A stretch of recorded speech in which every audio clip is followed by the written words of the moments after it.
Assalamualaikum warahmatullahi wabarakatuh. Innal hamdalillah nahmaduhu wa nasta'inuhu wa nastaghfiruh wa na'udzu billahi min shururi anfusina wa sayyiati a'malina. May yahdihillahu fala mudilla lahu wa may yudlilhu fala hadiya lahu. Asyhadu an la ilaha illallah wahdahu la syarika lahu wa asyhadu anna Muhammadan abduhu wa rasuluh alladzi la nabiyya wa la rasula ba'da. Hadirin ikhwatu iman, jemaah Majelis Tafsir Illiyin yang mudah-mudahan senantiasa mendapatkan ridho dan ampunan Allah Subhanahu wa ta'ala. Kajian tafsir di Majelis Tafsir Illiyin pada kesempatan subuh kali ini membahas surat Ali Imran ayat 126, halaman 66. Ali Imran ayat 126. Kita bahas tajwidnya dulu. Wa ma mantabi'i alif ja'alahu tafhim. Lafzul jalalah didahului oleh dhamma, jadi lafaz Allahnya dibaca tebal, tolamnya dibaca tebal. Illa mantabi'i alif. Nah ini illa itu harful istisna ya, pengecualian atau pengkhususan, dan ada tasdidnya Pak ya, di huruf illa ada tasdidnya. Asyhadu an la ilaha illallah, nah gitu Pak. Jadi jangan ilallah. Kalau ilallah dengan illallah nanti jauh sekali bedanya itu. Aku bersaksi bahwa tidak ada Tuhan kecuali Allah. Tapi kalau ilallah itu aku bersaksi bahwa tidak ada penghambaan kepada Allah. Kan jadi salah besar itu. Jadi illa busra man badal lakum idhar syafawi. Mimati ketemu dengan wawu secara terpisah, maka mimnya dibaca jelas di bibir. Walitapo kolkolah huruf kolkolah yaitu to di sini yang mati sukun di tengah-tengah kata. Ma'inna gunna, nun bertasdid gunna, mendengung. Kulu matabi wawu bukum ifasapawi. Jadi mimati ketemu ba secara terpisah. Huruf ifasapawi hanya satu, itu ba. Kalau mau berhenti di situ dan bagusnya berhenti, Pak, ada wakaf kili itu. Boleh bersambung tapi bagusnya berhenti. Kalau berhenti hanya dibaca sukun. Qulubukum bi wa man alif lam samsiyah gunna atau idgham samsiyah gunna, langsung dimasukkan ke huruf nun setelah lam dengan mendengung. Nasru illa istisna itu. La matabi alif min idhar khalqi, nun mati ketemu ain terpisah, jadi dibaca jelas nunnya itu di tenggorokan. Indi ikhfa, akrab. Dibaca samar tapi sepintas saja. Ingdil tarkik lafdul jalalah atau lebih tepatnya lam didahului oleh kasrah. Hil alif lam qamariyah azi wa tabi'iyah pakai zai itu Pak, jangan pakai jim, jangan ajiji. Kalau ajizi, nah, jim kemudian zai itu lemah artinya. Mukjizat, mukjizat itu melemahkan argumentasi orang-orang kafir, itu mukjizat. Harusnya zai, azizi itu gagah, perkasa, mulia. Zil alif lam qamariyah hakim mad arid li sukun. Ikhwan fiddin arsadakumullah, jika dalam ayat 125 Allah tegaskan, jika kalian wahai orang-orang beriman bersabar, tentu dengan sabar yang sebenarnya, sabar yang dibarengi dengan doa dan ikhtiar, sabar yang dibarengi dengan upaya batin dan upaya lahir. Watattaku, dan kalian pun bertakwa kepada Allah, tentu dengan pengertian takwa yang benar. Takwa baik takwa secara lahir ataupun batin, takwa yang diiringi dengan ilmu dan tekad.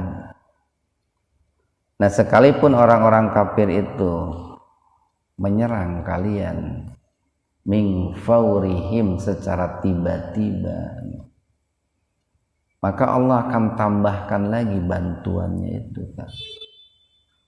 Allah akan lipat gandakan lagi bantuan Allah itu, dari yang semula 3.000 nih, itu akan menjadi 5.000 nih.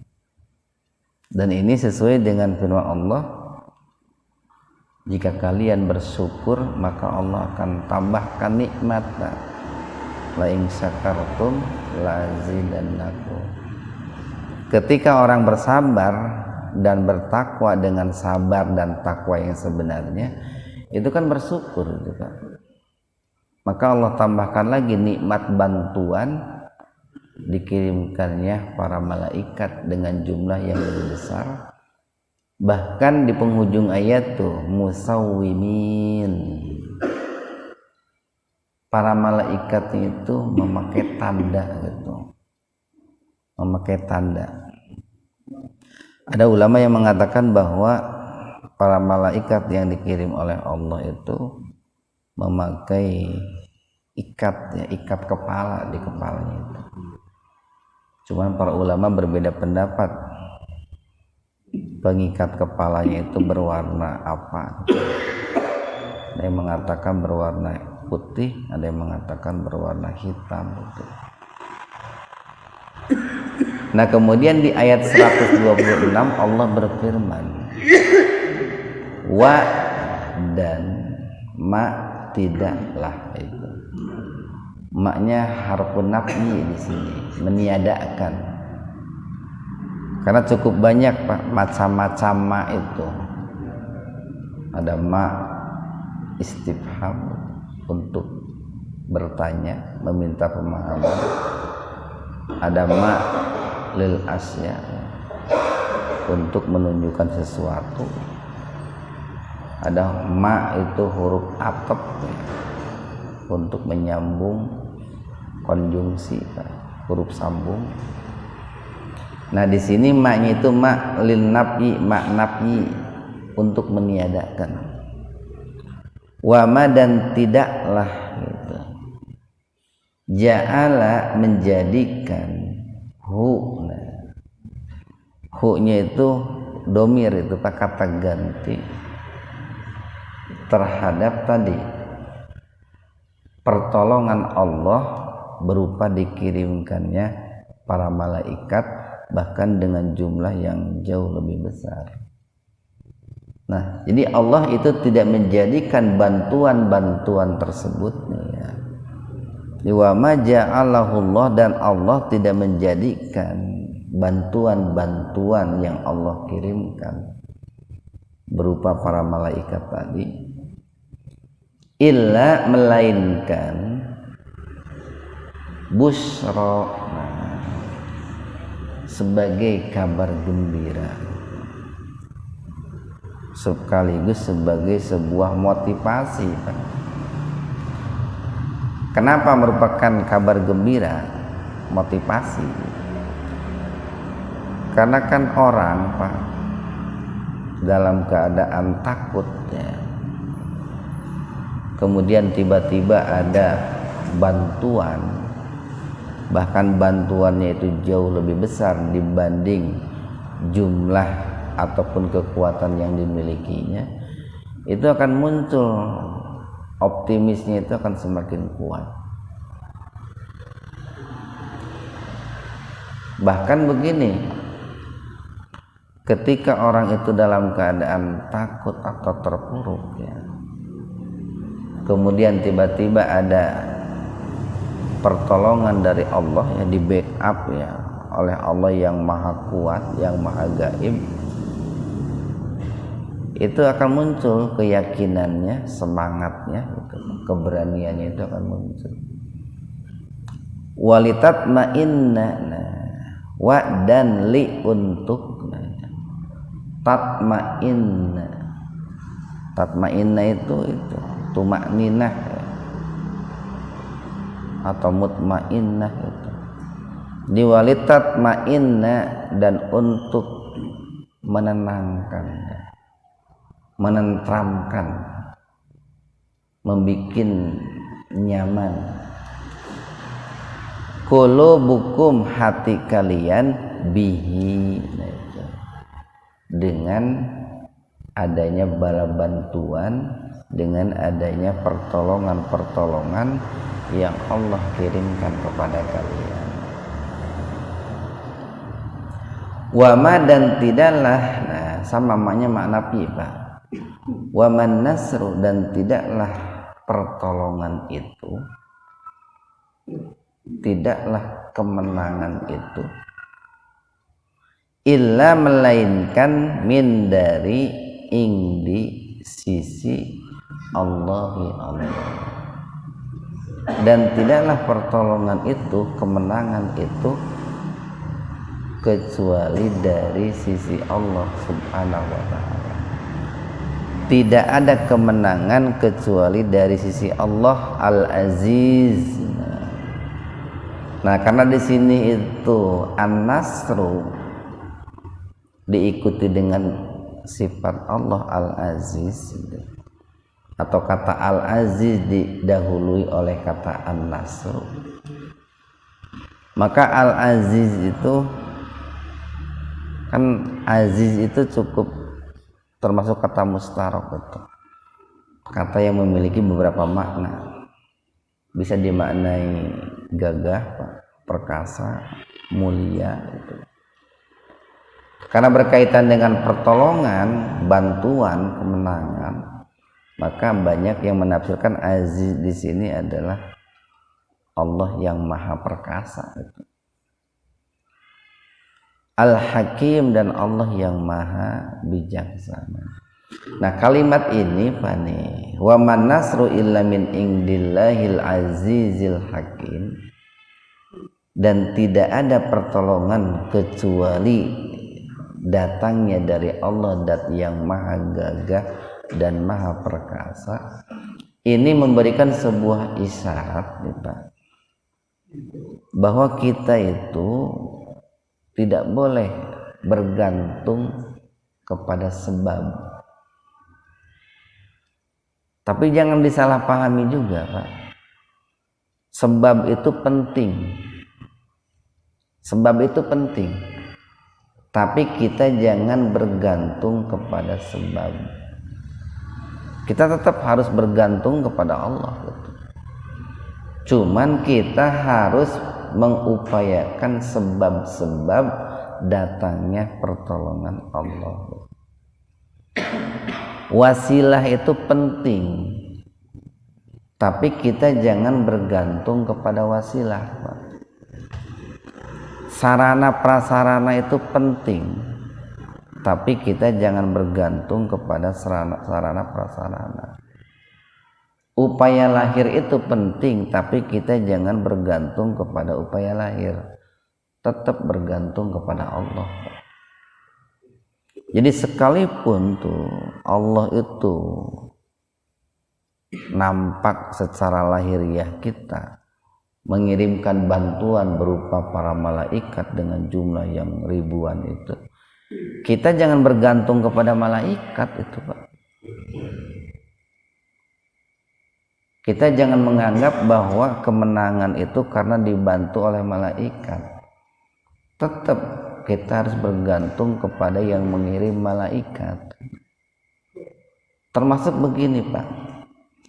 Ketika kita meruqyah, ya, baik meruqyah diri ataupun meruqyah orang lain, kita jangan bergantung kepada ayat Al-Quran gitu, tapi bergantunglah kepada Allah gitu.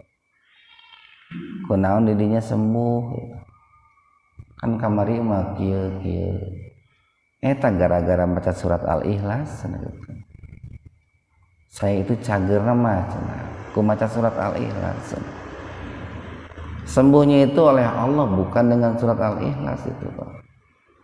Jadi bedakan tuh. Sekali lagi saya tekankan nih, sebab itu penting, tetapi kita jangan bergantung kepada sebab. Cuman untuk memposisikan pemahaman itu secara pas, secara adil, itu kadang agak susah gitu, Pak. Agak susah. Terkadang ada orang itu bergantung kepada Allah tapi mengabaikan sebab gitu. Tapi ada juga orang itu yang terlalu mengedepankan sebab, mengabaikan bergantung kepada Allah. Nah, memposisikannya dengan pas itu perlu kecerdasan kita itu. Perlu kecerdasan, kemahiran kita. Kita lanjutkan nih. Untuk apa gitu? Tadi kan satu sebagai kabar gembira, Allah memberikan bala bantuan itu. Yang kedua untuk menenangkan hati kita, orang-orang beriman. Kemudian yang ketiga nih di ayat 127, liyaqta'a, li untuk yaqta'a, ya. Qata'a itu memotong, Pak. Al waktu kasayif, waktu itu bagaikan pedang. Kalau kamu tidak bisa menggunakan dengan baik, qata'aka, maka waktu itu akan memotong kamu, akan memenggal kamu. Itu qata'a itu memotong.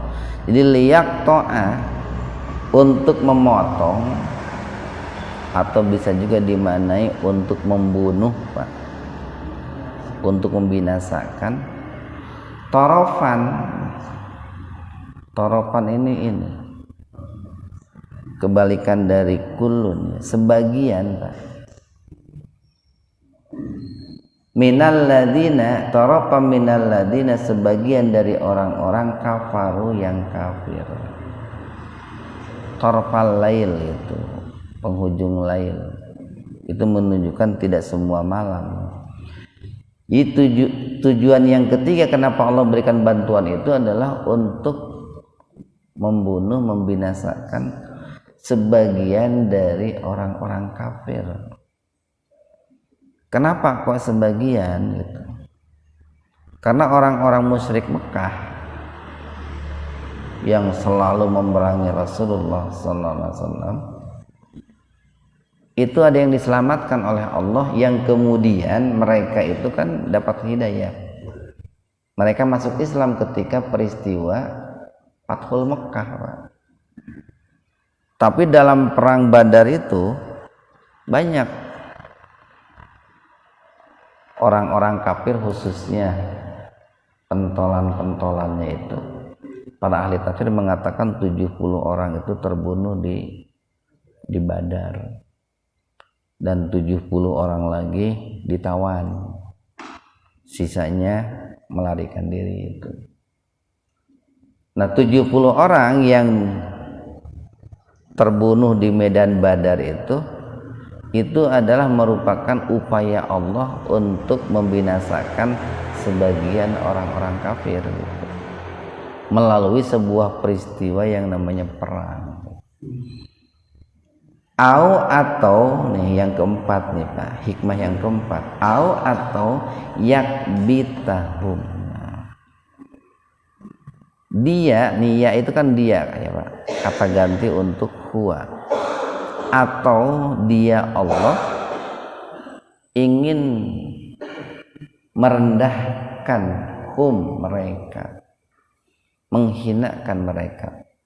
Allah ingin menghinakan orang-orang kafir, orang-orang musyrik Mekah. Fayang qolibu, nafanya Pak sababiyah. Dengan begitu gitu Pak, dengan sebab kalian diberikan kabar gembira lalu kalian menjadi semangat dan berani, dengan diberikan ketenangan hati oleh Allah, kemudian Allah pun membinasakan sebagian orang-orang kafir, bahkan Allah pun menghinakan mereka. Dengan sebab itu semua, yang qolibu, mereka itu ingkilab, balik gitu Pak, melarikan diri, khaibin itu, dalam keadaan rendah diri gitu. Bukan rendah hati, bukan. Kalau rendah hati itu kan identik dengan tawadu. Makanya kita umat Islam dalam konsep Islam kepada sesama itu bukan rendah diri, rendah hati. Kalau rendah diri itu identik menghinakan diri kepada sesama manusia. Biasa we Pak, lamun yang harapan presiden gitunya, bisi hiji waktu aya KGBI gitu, tong teuing nepikeun ka nyosor leumpang binatang, biasa we gitu. Nah, presiden lagi manusia gitu. Tapi rendah hati penting Pak. Tidak perlu seperti di kerajaan-kerajaan kan sering kita lihat sampai merendahkan diri. Tapi kalau kepada Allah wajib rendah hati, wajib rendah diri gitu Pak. Itu kepada Allah. Cuman orang sok dibalik gitu Pak. Kalau kepada Allah itu banyak orang itu yang menyombongkan diri gitu. Tapi kepada sesama manusia seringkali merendahkan diri gitu. Komo lamun geus yang hareupan jelema duitna loba, pangkatna luhur, memperbudak diri akhirnya, merendahkan diri.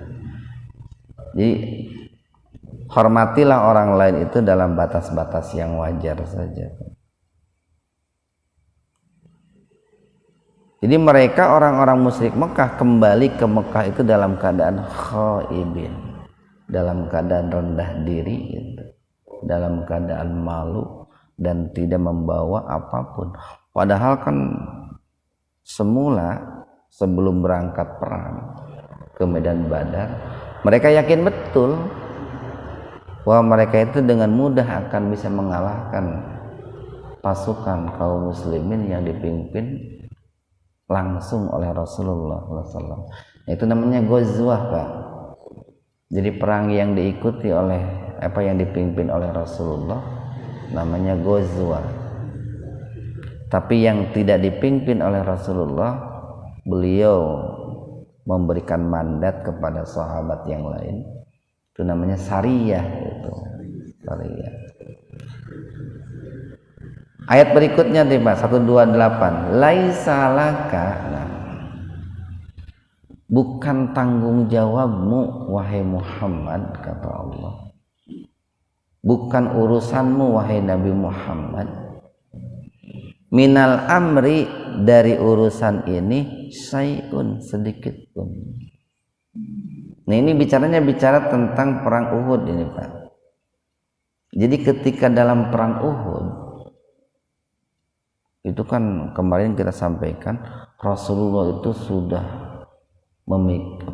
membuat strategi yang begitu matang gitu, dengan kecerdasan beliau mengaturnya pun itu dari mulai hari Jumat Pak, subuh itu beliau sudah berangkat ke medan Uhud itu, mengatur strategi, memposisikan para sahabat dengan tepat sesuai dengan keahlian mereka. Dan Rasulullah kan sempat mewanti-wanti kepada pasukan pemanah itu,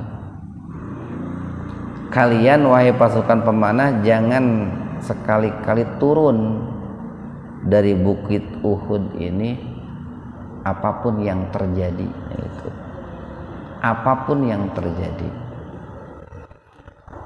Tetapi dengan kelicikan ya, Khalid bin Walid, saya katakan licikan, waktu itu beliau belum masuk Islam Pak, masih panglimanya orang-orang musyrik Mekah, panglima perang. Khalid bin Walid itu semula menyerang orang-orang muslim, pasukan Rasulullah, kemudian pura-pura kalah dan meninggalkan ghanimah yang cukup banyak.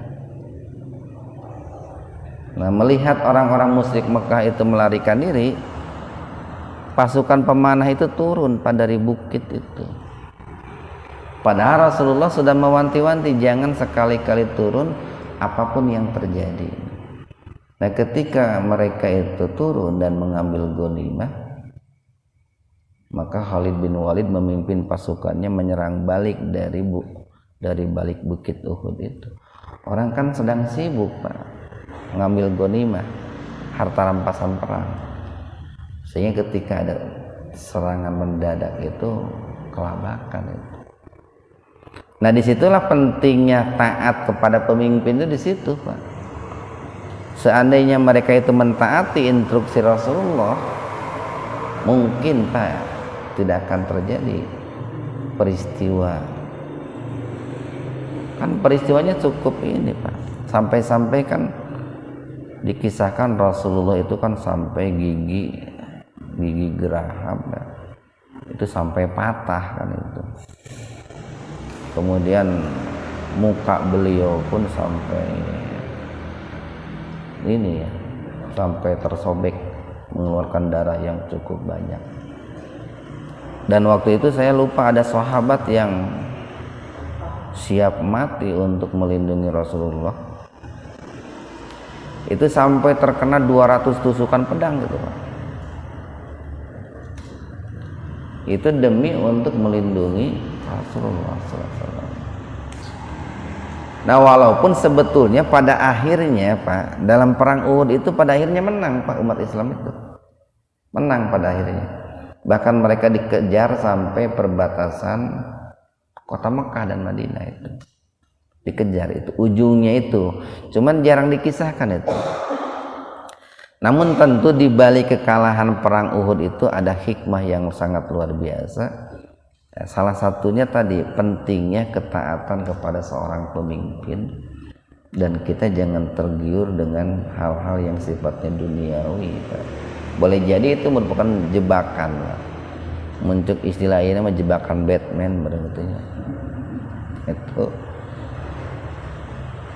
kita lanjutkan nih. Nah, pada saat itu Pak, karena Rasulullah terluka dengan luka yang cukup parah, banyak ulama yang mengatakan hampir sepertiga badan Rasulullah itu terluka, termasuk paman Rasulullah yang sangat beliau cintai, Hamzah bin Abdul Muttalib, itu kan gugur menemui syahidnya dengan ini ya, dengan diperlakukan yang sangat tidak manusiawi itu kan. Beliau itu kan sambil dirobek perutnya, diambil hatinya gitu ya, bahkan oleh siapa tuh, Hindun ya, sampai dikunyah jantungnya itu. Nah, pada saat itu secara manusiawi ya, secara manusiawi Rasulullah kan tidak terima itu Pak, melihat pamannya diperlakukan seperti itu. Maka pada saat itu beliau berdoa kepada Allah. Beliau mengatakan begini awalnya itu, bagaimana itu suatu kaum akan beruntung sementara mereka memperlakukan nabinya seperti ini, padahal nabinya ini menyeru mereka untuk menyembah Allah. Bagaimana bisa beruntung? Sambil Rasulullah itu mengutuk, melaknat mereka. Rasulullah mendoakan orang-orang musyrik, khususnya tokoh-tokohnya, termasuk Abu Sufyan itu Pak, didoakan oleh Rasulullah, dikutuk oleh Rasulullah. Waktu itu Abu Sufyan belum masuk Islam itu. Nah, turunlah nih ayat 128 ini, laisa laka minal amri syai'un. Itu bukan urusanmu wahai Muhammad itu. Itu bukan kewenanganmu wahai Muhammad. Jadi ini sebuah teguran dari Allah untuk Rasulullah SAW, karena Rasulullah mengatakan tadi, bagaimana suatu kaum akan beruntung sementara mereka itu menyakiti, melukai nabinya, padahal nabinya itu berniat baik mengajak mereka menyembah Allah. Ditegur oleh Allah itu untuk level seorang nabi Pak. Hal seperti itu kan dianggap salah gitu untuk level seorang nabi. Atau yatuba, dia Allah akan mengampuni, memaafkan alaihim, kepada mereka. Jadi biarlah itu semua menjadi urusan Allah gitu, prerogatifnya Allah, atau Allah akan mengampuni mereka.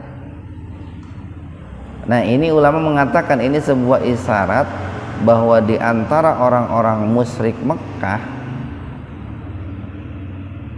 itu ada potensi untuk mendapatkan hidayah dan masuk Islam. Dan itu tadi terbukti dalam peristiwa Fathul Mekah, Pak. Jadi ketika Mekah ditaklukkan, itu kan orang-orang yang menyerang Rasulullah dalam perang Uhud itu, mereka masuk Islam, Pak. Masuk Islam. Jadi Allah sangat tahu betul bagaimana kedepannya orang-orang musyrik Mekah itu. Nah, disinilah pentingnya yang namanya dakwah itu tidak boleh berhenti itu, Pak. Atau yu'adzibahum, Allah akan membinasakan mereka. Fa innahum, maka sesungguhnya mereka, atau karena sesungguhnya mereka dolimun, orang-orang yang zalim. Jadi dari sekian orang Mekah yang ikut dalam perang Uhud, orang musyrik Mekah itu, Pak, sebagian dalam perjalanan hidup ke depannya, Pak, 10 tahun kemudian lah, atau 8 tahun kemudian. Ini kan perang Badar itu kan tahun kedua Hijriah. Nah, pada tahun ke-10 Hijriah itu kan Rasulullah menaklukkan kota Mekah. Nah, jadi tahun 10 Hijriah, 8 tahun kemudian itu, dalam perjalanannya sebagian orang-orang musyrik Mekah itu, mereka ada yang masuk Islam, Pak, bertaubat. Taubatnya orang kafir itu dengan mengikrarkan 2 kalimat syahadat, Pak. Beda dengan taubatnya kita, Pak. Orang kafir yang semula tidak percaya kepada Allah, atau orang musyrik yang semula mensekutukan Allah, dengan bersahadat, dengan syahadat yang benar tentunya, itu sebagai sebuah bentuk pertaubatan itu. Bahkan para ulama mengatakan dengan taubat itu seluruh dosa dan kesalahannya di masa lalu dengan syahadat itu diampuni itu, Pak. Diampuni. Makanya orang yang sedang dalam perang, kalau mereka itu mengikrarkan 2 kalimat syahadat, jangan dibunuh itu, Pak. Kan begitu dalam konsep Islam itu. Jadi kalau dia itu sudah tidak berdaya, kemudian menyatakan diri masuk Islam, mengikrarkan 2 kalimat syahadat, tidak boleh dibunuh. Walaupun mungkin menurut kita eta mah syahadatnya kapaksa we meureun. Itu menurut penilaian kan begitu. Tapi dalam Islam nggak boleh itu, nggak boleh dibunuh kalau dia itu sudah mengikrarkan 2 kalimat syahadat. Cuman barangkali dalam prakteknya bisa dilihat lah nanti Pak, apakah dia syahadat itu betul-betul gitu, atau hanya main-main gitu, atau hanya mengolok-olok, ya bisa dilihat lah nanti. Tapi ada juga di antara orang-orang musyrik Mekah yang menyerang Rasulullah dalam perang Uhud itu yang tetap berada dalam kekufuran dan kemusyrikan. Maka ada muncul nih kalimat au yu'adzibahum, atau Allah akan membinasakan mereka. Satu ayat lagi nih Pak, walillahi, dan hanya milik Allah lah ma segala sesuatu fis samawati, yang ada di seluruh langit, wa dan ma segala sesuatu fil ardi, yang ada di seluruh bumi. Yaghfiru, dia Allah akan mengampuni, liman, bagi siapa, yasha'u, yang Allah kehendaki. Nah, makanya sering kita ingatkan, disinilah pentingnya kita menjemput, meraih bagaimana supaya Allah itu berkehendak kepada kita, berkehendak mengampuni, berkehendak memberikan hidayah. Jadi kita berupaya melakukan sebab-sebab Pak. Kemudian berikutnya Allah lah yang mengeksekusi setelah kita mengupayakan sebab. Allah lah yang menyempurnakan. Ketika orang itu berbuat salah, berbuat dosa, upaya kita manusia adalah beristighfar, bertaubat, kan begitu. Setelah itu biarlah Allah yang mengeksekusi akhirnya, menyempurnakan akhirnya. Jadi upaya kita beristighfar dan bertaubat manakala kita berbuat dosa itu adalah dalam rangka menjemput kehendak Allah supaya Allah mengampuni dosa-dosa kita. Upaya kita hari ini nih mengkaji firman-firman Allah dalam rangka menjemput kehendak Allah supaya Allah memberikan hidayah kepada kita, kan begitu Pak. Setelah kita berupaya nih ngaji seperti ini, ya kita serahkan saja kepada Allah Pak. Yang penting kita sudah berupaya untuk mendapatkan hidayah gitu. Dan insya Allah itu Allah akan ini Pak, Allah dat yang maha bijaksana, Allah dat yang maha dermawan, melihat orang serius beristighfar, bertaubat manakala berbuat dosa atau mengkaji firman Allah karena dia ingin mendapatkan petunjuk dari Allah, Allah memudahkan insya Allah. Jadi yaghfiru, dia akan mengampuni, liman yasha, kepada yang dia kehendaki, wa yu'adzibu, dan Allah pun akan menyiksa, mengadab, may yasha, kepada siapa juga yang Allah kehendaki. Yu'adzibu pakai ain Pak, jangan pakai hamzah.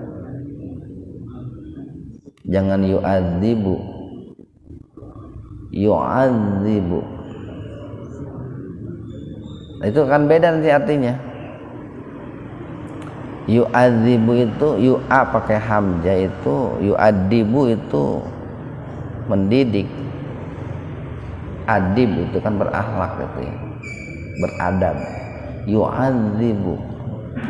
Wallahu, dan Allah itu ghafurun, dat yang maha pengampun. Allah itu dat yang maha mengampuni dan menutupi dosa. Rahimun, dan juga dat yang maha penyayang. Nah, ini memberikan sebuah isyarat begini Pak, betapa luasnya rahmat Allah itu, betapa luasnya ampunan Allah itu. Orang-orang musyrik Mekah, sekalipun awalnya mereka ya tadi musyrik Pak, mensekutukan Allah, bahkan mereka pun tak henti-hentinya menyakiti dan memerangi Rasulullah bersama para sahabatnya. Tetapi tatkala mereka itu bertaubat, masuk Islam, kemudian beramal soleh, ya Allah dat yang maha pengampun dan maha penyayang itu tetap mengampuni dan menyayangi mereka. Jadi selama orang itu belum mati, Pak, kemudian dia sempat bertaubat atas keburukannya dengan taubatan nasuha, Allah yang maha pengampun insya Allah akan mengampuninya itu. Nah, mudah-mudahan ada manfaatnya untuk kita semua. Subhanakallahumma wa bihamdika asyhadu an la ilaha illa anta astaghfiruka wa atubu ilaik. Assalamualaikum warahmatullahi wabarakatuh.